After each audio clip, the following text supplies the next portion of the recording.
Zelda Breath of the Wild walkthrough, so I heard a little bit of microphone popping in my last video. I'll try to move my microphone away so that doesn't happen again. I don't use a pop filter because the thing's way too much, and there is such a thing as having too bulky of a microphone setup, and since I don't like live stream every day, and I don't technically do professional work, I don't really see any reason to, have a gigantic space in my room taken up by a decent microphone setup. So anyway, I'll try to reduce that popping in the future, and in this video we're going to be doing yet another shrine. So we're going to jump off of the lake tower, which I did a few videos back, and we're going to come into this pit, which is right in the middle of this lake.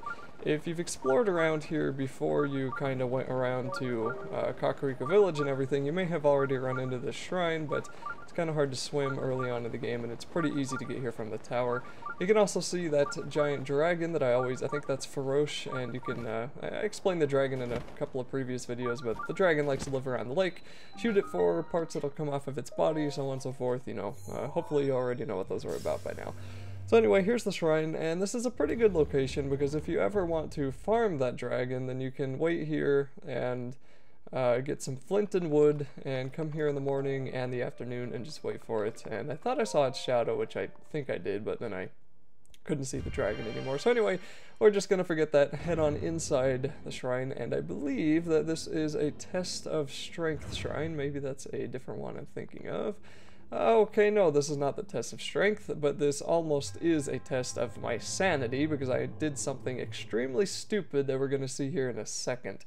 So the thing that I failed to do before I completed this was look up. First, we're going to take a bomb and we're going to drop it into that hole there. And then we're going to need to stand on top of this and freeze it with stasis and then blow up the bomb. Be sure to switch to the bomb so you can blow it up. That should send it flying upward. But like I said, I didn't look up, and you'll see here in a second that that's a really bad idea because I almost died. If you look up, you see that I can't actually go up there because there's a bunch of other blocks in the way. So you need to put a square bomb on top of that brick, and then you need to put a circular bomb inside of there. Then you're going to need to stasis this brick, blow up the circle bomb first, and then you'll want to blow up the square bomb as it flies up at the ceiling. It doesn't need to be too close to blow up all of those, but just make sure it's at least near the top. Blow it up there and you're good to go.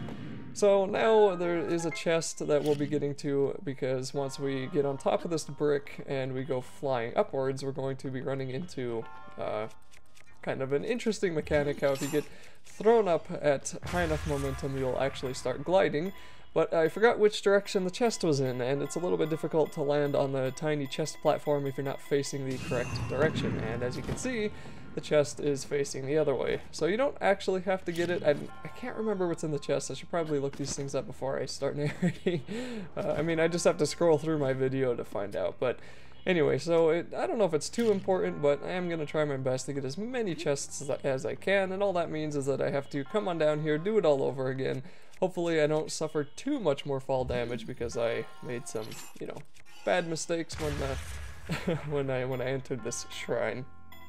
So just make sure you're facing to the right side here instead of the left, and you should be able to land on the chest platform pretty easily.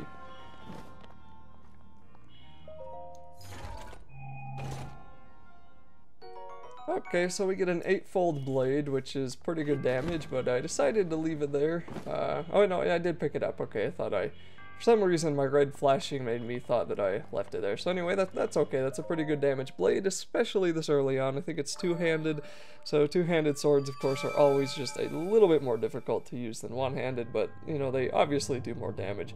So that's pretty much it for the shrine. The rest of this video is going to be me going and getting a heart piece at the Highland statue that you can find in Kakariko Village, because I finally have 4 spirit orbs again.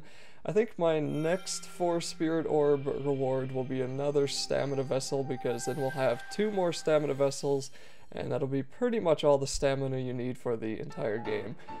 But that'll be it for this video, and I will continue on in the next one of this Zelda walkthrough.